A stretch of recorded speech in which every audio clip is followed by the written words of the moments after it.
മണലിൽ metro club and library വായനാ വെളിച്ചം സമ്മർ മിഠായി അവധിക്കാല ഏകദിന ക്യാമ്പ് സംഘടിപ്പിച്ചു. പ്രമുഖ അഭിഭാഷകൻ രാജ്മോഹൻ മണലിൽ ഉദ്ഘാടനം ചെയ്തു.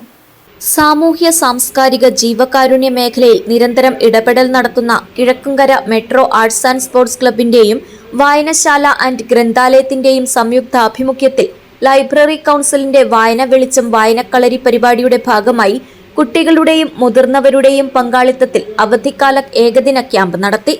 സമ്മർ മിഠായി എന്ന പേരിൽ നടന്ന ക്യാമ്പിന്റെ ഭാഗമായി KV വിനോദ് അനുസ്മരണം പ്രശസ്ത നാടൻപാട്ട് കലാകാരനും ട്രെയിനറുമായ അഭിരാജ് നടുവിൽ നേതൃത്വം നൽകിയ കളിയും കാര്യവും, മണലിൽ M കൃഷ്ണന്റെ സ്മാരക എൻഡോവ്മെന്റ് കുടുംബാംഗങ്ങളിൽ നിന്നും ഏറ്റുവാങ്ങൽ, അനുമോദന സദസ്, കലാസന്ധ്യ, ലൈബ്രറി കുട്ടികളുടെ കയ്യെഴുത്ത് മാസികയുടെ പ്രകാശനം തുടങ്ങിയ വിവിധ പരിപാടികൾ നടന്നു. പ്രമുഖ അഭിഭാഷകൻ രാജ്മോഹൻ മണലിൽ ഉദ്ഘാടനം ചെയ്തു.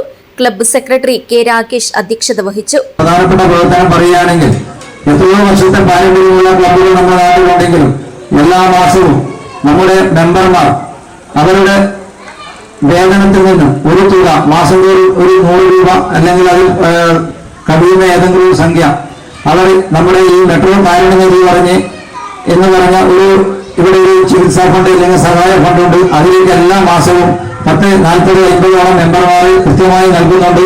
ആ തുകയിൽ നിന്ന് നമ്മുടെ ഈ മെട്രോ ക്ലബിന്റെ പരിധിയിൽ വരുന്ന ആരും അസുഖങ്ങളാലോ വേറെ എന്തെങ്കിലും തരത്തിൽ ബുദ്ധിമുട്ട് അനുഭവിക്കുന്നുണ്ടെങ്കിൽ അവർ യാതൊന്നും ആവശ്യപ്പെടാതെ തന്നെ അവരുടെ പടിവാളിന്റെ അവരുടെ കയ്യിൽ ആ പൈസ അല്ലെങ്കിൽ ആ പണം നമുക്ക് എത്തിച്ചു കൊടുക്കാൻ സാധിക്കാറുണ്ട്. ചടങ്ങിൽ ഫോക്ലോർ അക്കാദമിയുടെ പൂരക്കളി അവാർഡ് നേടിയ കിഴക്കുംകര പുള്ളിക്കരിങ്കാളിയമ്മ ദേവസ്ഥാനത്തിലെ ആചാരസ്ഥാനികൻ കുമാരൻ വെളിച്ചപ്പാടൻ, ASI ആയി പ്രൊമോഷൻ ലഭിച്ച പോലീസ് ഉദ്യോഗസ്ഥരായ അശോകൻ തുളിച്ചേരി, PV രാജേഷ് കുമാർ എന്നിവരെ ആദരിച്ചു. രാമൻ M, മഹേഷ് മണലിൽ, Rakesh K, Anitha NK, CV Prakashan തുടങ്ങിയവർ സംസാരിച്ചു. M ചന്ദ്രൻ സ്വാഗതവും നിഷ മണലിൽ നന്ദിയും പറഞ്ഞു. News bureau, Kanhangad.